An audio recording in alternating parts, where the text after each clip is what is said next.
In this video, I will look at how to unlock the one secret needed to dominate iRacing.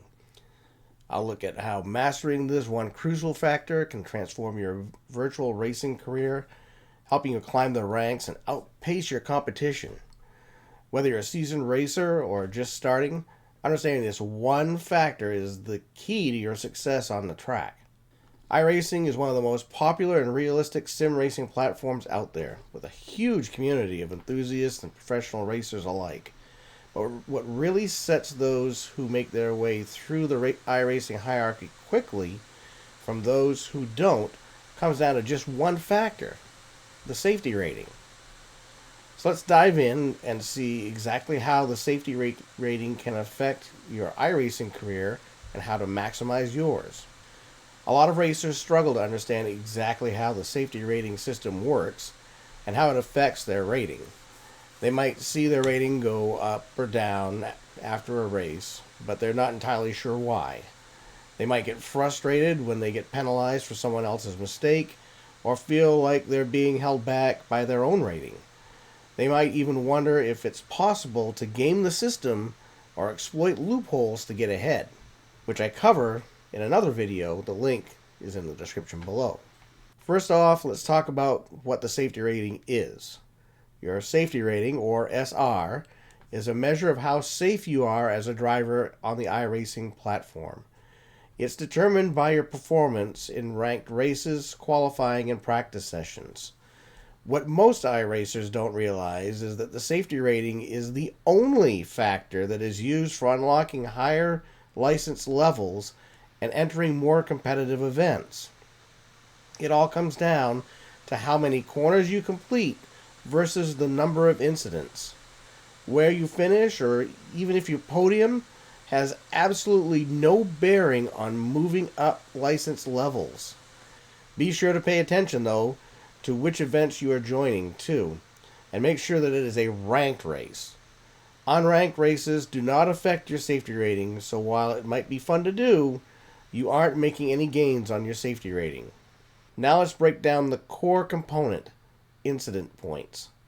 Every time you make contact with another car, go off the track, lose control, you accumulate incident points. If multiple incidents happen in quick succession, only the highest scoring incident will be tallied. These points do not assign fault either. In other words, if another driver hits you, then you get the incident points too. If the hit from another driver results in a huge wreck with even more drivers, expect that you will get a large number of incident points, even though it wasn't your fault. But that's not all that goes into it. It also depends on the type of session you're completing. This is, in essence, taking into account the impact you could potentially have on other drivers. For example, a loss of control on a paved track during the short open practice session before a race is calculated like this: 2 incident points times the incident multiplier for open practice of 0.50. So the actual incident point value is 1 for the incident. However, if that same incident were to happen during the race, the 2 incident points would be multiplied by the race weighting, which is 1.0. So the full 2 points would be recorded for the incident. Keep in mind, too, that out laps and cooldown laps count towards your incident points. So if you complete the race cleanly and then drive off the track, hit the wall or another car, then you will be getting incident points for that as well. Your best bet is to cleanly drive the cooldown to the pits, because incident points can be assigned during a race until all the cars have cleared the track. These incident points can affect your safety rating between 10 and 15 races after they occur, so it is important to be consistently clean. You can get promoted to the next license level in 2 ways: immediate and season promotion. For the season promotion, you need to get a safety rating of 3.00 and complete the minimum number of races for that license level. At the end of the season, if you've got those 2 criteria down, you'll get promoted. Immediate progression happens, however, when you hit a 3.00 as a rookie or a 4.00 in the other license levels and have completed the minimum number of races. Of note, however, is that as you gain in license level, the number of turns you must complete cleanly to affect your safety level also increases, in essence, making it harder to gain safety rating points. You'll also notice that as you hit that key 3.00 number, you will see the SR bumper kick in. This is a 0.40 additional safety rating added to your score so that you don't have to stress about being right on the edge of completing the value for your license.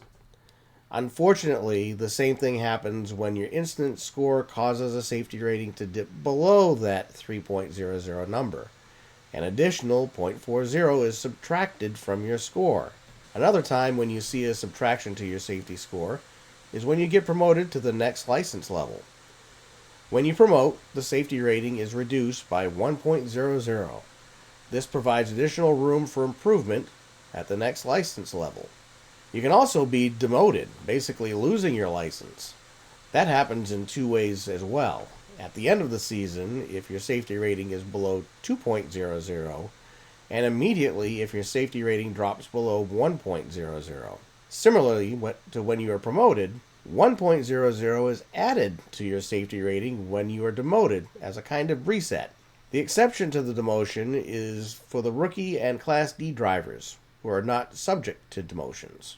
Now that you have a basic understanding of the system, let's look at how you can improve your safety rating. First, know your limits. If you're struggling, stick to the easier tracks until you improve, or stick to unranked sessions like the AI races until you feel comfortable. Second, practice. Use unranked sessions to practice so that your safety rating is not affected. That way you can make mistakes, learn a track, and learn car behavior before moving to the ranked sessions. Third, stay aware. Watch for track limits and in particular other drivers. Give competitors extra room to make sure that you are driving cleanly and to compensate for the netcode issues. I'll talk more about netcode separately. Be patient. Sometimes it's better to back off and avoid a risky situation than to push for a position. Alright, iRacers, that wraps up our deep dive into the iRacing safety rating system. Understanding how incident points, session types, and track-specific factors affect your SR is vital to your success on the iRacing platform. If you found this video helpful, please don't forget to give it a thumbs up, subscribe, and hit that notification bell for more iRacing tips and tricks. And until next time, keep it clean on the track and happy racing.